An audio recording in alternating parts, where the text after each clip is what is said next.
તો શું અમારે એના બાપ દાદાને જમીન દઈ દેવાની? ઈ અમને દઈ દીધી છે. અમને એના રાજકારણમાં આવવું હોય તોય અમને આવવા નથી દેતા.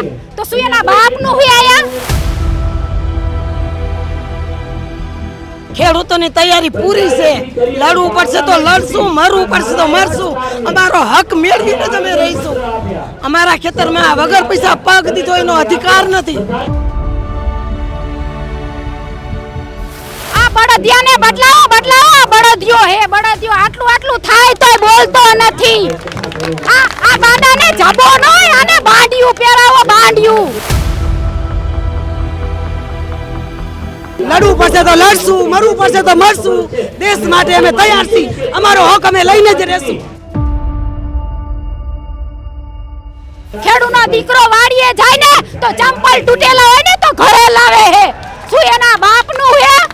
અને જ્યારે થાંભલો ખોરે ત્યારે પૂછે હે કે હું તારી કંપનીમાં તારા છોકરાને મફત રાખીશ? ખેડૂતનું અહીંયા પતન કરવા આવ્યા. અમારા ખેતર અમારા વડવાએ બાપ દાદાની મહેનત કરીને ઉભા રાખ્યા. તે તો તારે જબો પહેરી રખડવું હે અને ગીચામાં ભરાતું નથી તારે. આ ખેડૂ જાય ક્યાં? 5 વીઘા જમીન હોય એમાં રંડાપો ગારે તો બાયડી જાય ક્યાં? શું ઈ જમીન દઈ છે?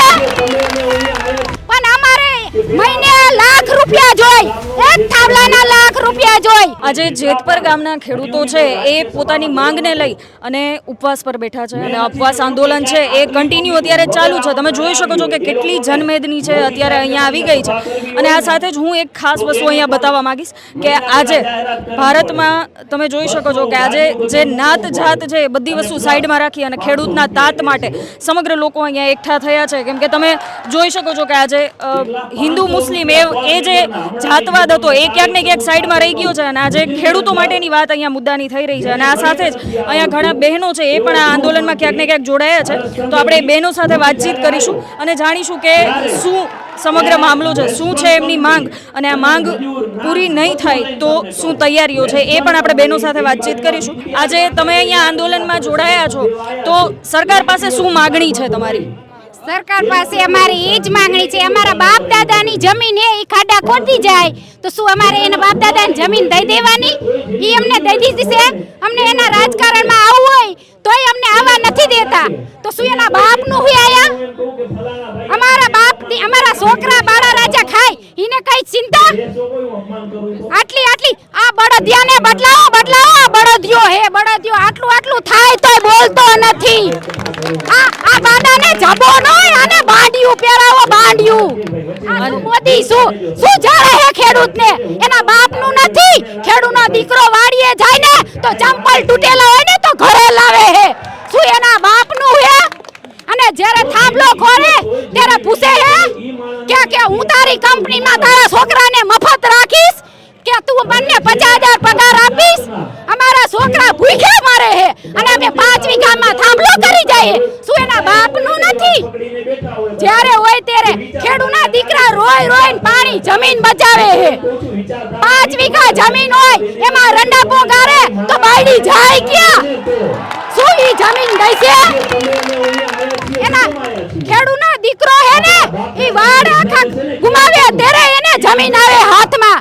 એની માં આગળ શું કહે કે 2 ભાઈ હોય 1 વીઘા હાટું બાજે અને તું તો થાંભલા ખોડી જા. તારા બાપનું નથી આયા.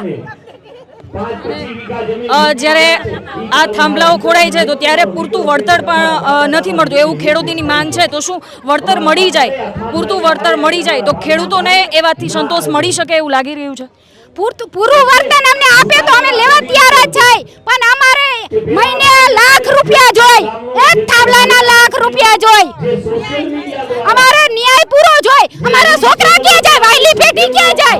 આગળના તો વહી જાય. અમારે ક્યાં જવું?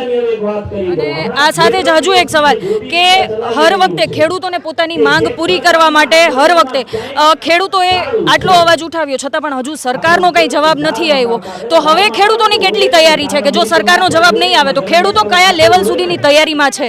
હવે તો સરકાર નહીં જાગે ને તો બધી ઝાંસીની રાણી થઈ એના ભાઈઓ બધાને વાહે રાખવા હે અને એની જેની એની જ્યાં જગ્યા હે ને ત્યાં કરી જાવ હે અને કેવું આય નાય છોકરા લઈને પડ્યું રેવું ખબર દીકરા મારા તારે દેવું નથી કઈ અને લઈ લેવું હે બધા ખેડૂ હરખા નોય તે તો તારે જબો પહેરી રખડવું હે અને ગીજામાં ભાડામાં ભરાતું નથી તારે આ ખેડૂ જાય ક્યાં નકરી જવાબદારી હે બધાયને કેમ બધાય જેના એના હોય એમાં ભરાય હે બધું અને આ સાથે જ હજુ આપણે આગળ વાતચીત કરીશું કે શું લાગે છે કે આ જે આંદોલન થઈ રહ્યું છે એ આંદોલન ક્યાં સુધી આમનેમ ચાલુ રહેશે અને જો કદાચ સરકાર છે એમાં કંઈ આગળ જવાબ નહીં આપે તો ખેડૂતોની તૈયારીઓ હવે કેટલી છે?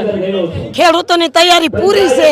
લડવું પડશે તો લડશું, મરવું પડશે તો મરશું. અમારો હક મેળવીને જ અમે રહીશું. અમારા ખેતરમાં વગર પૈસા પગ દીધો એનો અધિકાર નથી. એની ફેક્ટરીમાં, અદાણીની ફેક્ટરીમાં પગ આપશે. અમારા ખેતરમાં પૈસા વગર પગ દેવાનો એનો અધિકાર નથી. અમને અમારું પૂરું ન્યાય મળવો જ પડે.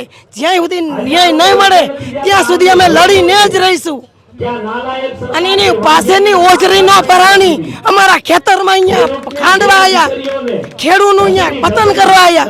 અમારા ખેતર અમારા વડવાએ બાપ દાદાની મહેનત કરીને ઉભા રાખ્યા.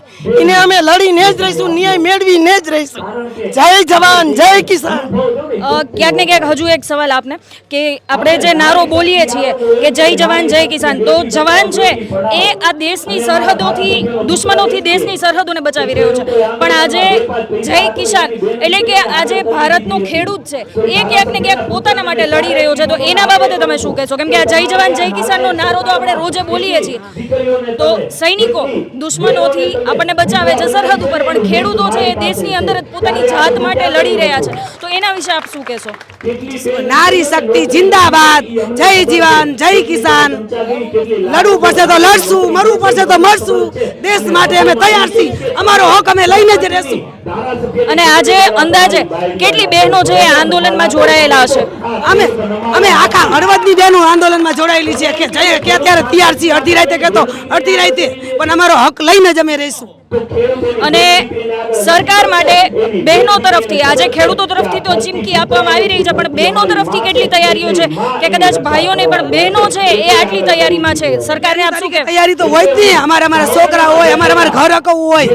નકા જુવાન ખેડૂતો જમીનમાં જઈ જઈને પરસેવા પાડે છે અને ઘરે આવે તો કઈ ભાવ નથી દેવા કઈ વસ્તુના. શું આ વાંઢાને કાઢો કાઢો હવે કાઢો. ખેડૂતોની જ્યારે વાત આવે છે ત્યારે આ ભારત દેશ છે નાત જાત ભૂલી અને એક થઈ છે, કેમ કે આ જગતના તાતની વાત છે. ત્યારે આપણી સાથે ભાઈ છે, એમની સાથે આપણે વાતચીત કરીશું. સર, આજે તમે આ આંદોલનમાં જોડાયા છો, એની પાછળનું કારણ શું છે? આજે જેતપર ગામમાં, મારું ગામ વાલાસણ, અબ્દુલભાઈ નામ છે, હું વાંકાનેરનો છું. તો આજે જેતપર ગામમાં જે આંદોલન થયું છે, ખેડૂત આંદોલન, બરાબર, મારું એક જ સૂત્ર છે કે સાવજ જેવા ખેડૂત મિત્રો. તો સાવજ જેવા ખેડૂત મિત્રોનું એક જ લક્ષ્ય છે કે ખેડૂત રહ્યો ને એની વેદના બહુ અઘરી છે, બરાબર. તમે જોવા જાઓ તો અત્યારે બધા ખેડૂત પોતપોતાની રીતે પોતાના વાહન લઈને અહીંયા આવ્યા છીએ. એનું એક જ કારણ છે કે અમારી માંગ પૂરી કરો, બરાબર. અને બીજું કે ખેડૂતનો તાત કોને કહેવામાં આવે છે? તમે જો આ જે પોલ ઊભા કરવામાં આવ્યા છે તો આપણને અદાણી સરકાર આપણને કેટલા આપવાના છે? વધીને 5, 10, 20 લાખ આપવાના છે. તમે જો જીઓના ટાવર, જે અંબાણી સરકાર છે, પેલા જીઓની ટાવરની વાત કરવા જાય તો શરૂઆતમાં આપણને સિમ કાર્ડ મફત આપવામાં આવતા હતા.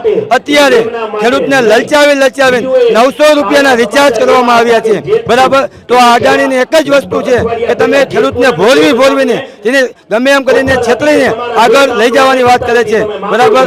અત્યારે આપણે એક જ લક્ષ્ય નક્કી કરીએ કે અદાણીની કોઈ પણ પ્રોડક્ટ હોય તમે એના ઉપર બેન્ડ લગાવો. અને બીજું કે આપણે જીઓના ટાવર હોય, બરાબર, આપણા વાડીની અંદર કે પ્લોટની અંદર એનું ભાડું નક્કી કરવામાં આવે છે. એક ટાવરની અંદર મહિને 10,000 રૂપિયા નક્કી કરવામાં આવે છે. તો અત્યારે આપણે પોલનું ભાડું એક જ વાર 5 થી 20 લાખ રૂપિયામાં આવે છે. જે ભાઈ અત્યારે ભાષણ કરી રહ્યા છે એ અત્યારે કહે છે કે કચ્છની અંદર કે ખેડૂતની તાકાત શું છે. તમે જુઓ કે કચ્છની અંદર શરૂઆતમાં જ્યારે 6 મહિના પહેલા પોલ નાખવામાં વીજ લાઈન પોલ નાખવામાં આવ્યા હતા ત્યારે શરૂઆતમાં એક પોલના 5 લાખ રૂપિયા હતા બરાબર. તમે જેમ જેમ ખેડૂતની તાકાત બતાવો છો બરાબર તો આસ્તે આસ્તે એમાં 35 લાખ રૂપિયા ખેડૂતને આપવામાં આવ્યા છે.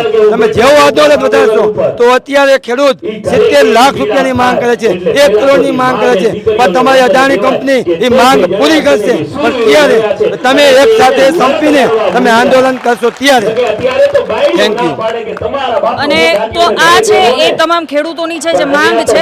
આ સાથે જ હજુ તમે અહીંયા જોઈ શકો છો કે કેટલી જનમેદની છે એ અહીંયા બેઠી છે અને તમામ લોકોની એક જ માંગ છે કે અમારો અધિકાર અમને મળે, અમારા ખેતરની અંદર જે વીજ પોલ ઊભા કરવામાં આવ્યા છે એનું પૂરતું વળતર મળે અથવા તો એ વીજ પોલને કાઢી લેવામાં આવે.